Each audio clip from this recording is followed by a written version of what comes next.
It's your boy Big Baby. Support sporting icons for latest boxing news. Cheeseburger.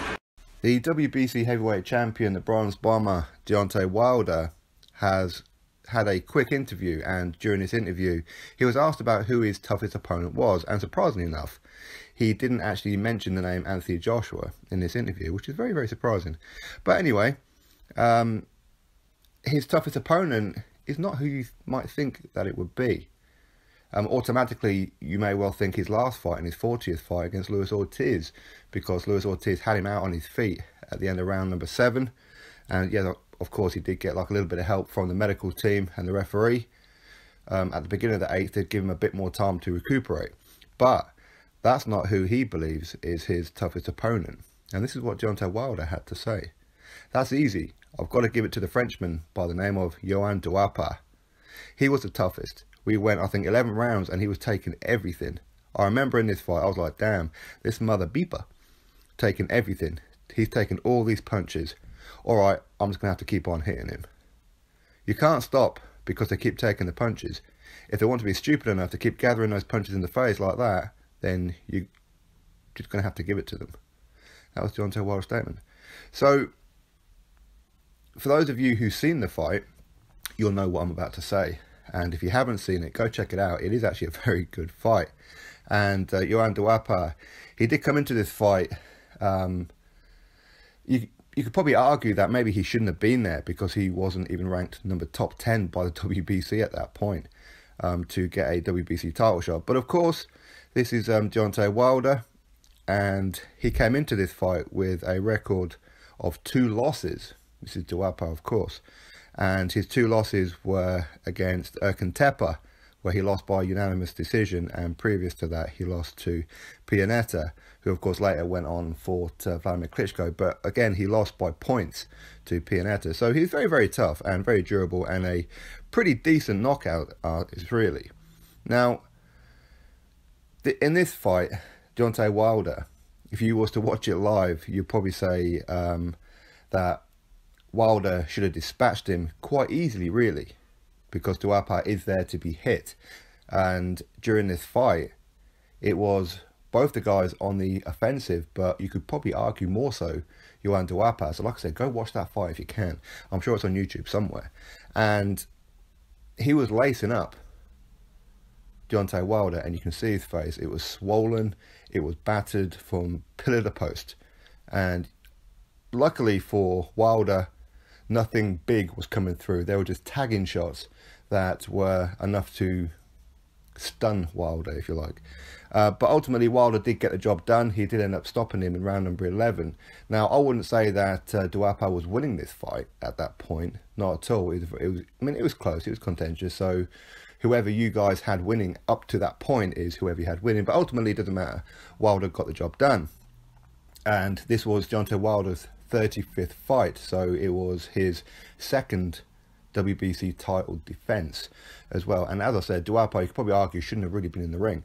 But Duhaupas, he's got a fight coming up at the end of this month on the 28th against Big Baby Jarrell Miller, who is of course undefeated, 20-0 with 1 draw.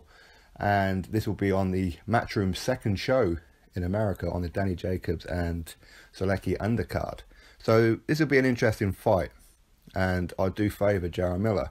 Now, since this fight with Wilder for Duhaupas, he has been in there with Alexander Povetkin and lost by knockout in round number 6. So Povetkin got the job done quicker, but again, there's arguments to be had because Povetkin was supposed to fight Bermane Stiverne to regain the mandatory position after he tested positive, but then he wasn't banned. This is Povetkin, of course, and then he had to fight Bermane Stiverne, and Bermane Stiverne pulled out when Alexander Povetkin failed again. I believe it was for a different PED as well.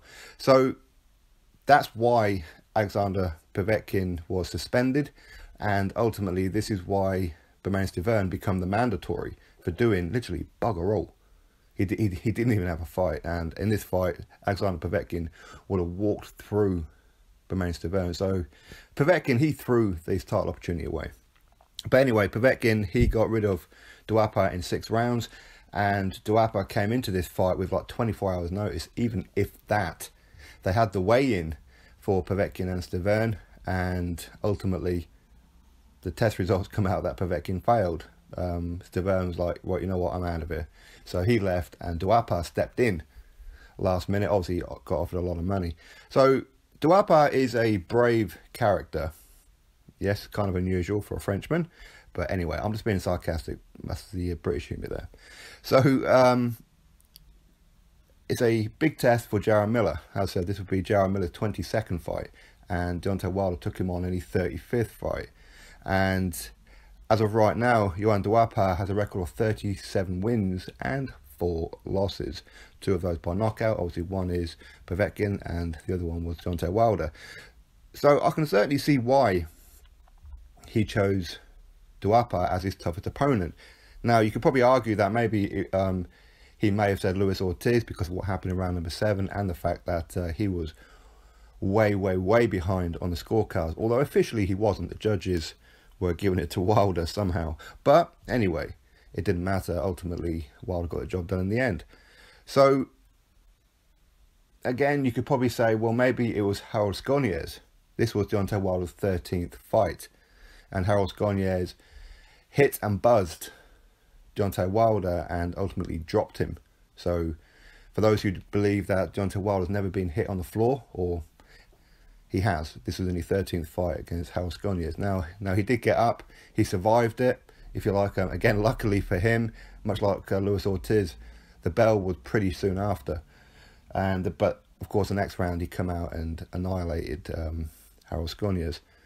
So, yeah, Johann Duhaupas is his toughest opponent. Now, as I said, he didn't mention anything about Anthony Joshua in this interview, which is out of character, I suppose. But ultimately, we'll really have to wait and see what happens with the whole Joshua thing. But Johann Duhaupas, who's taken on big baby Jarrell Miller at the end of this month on April the 28th on Matchroom's second USA show. So drop your thoughts below, click that thumbs up, subscribe. Catch you next video.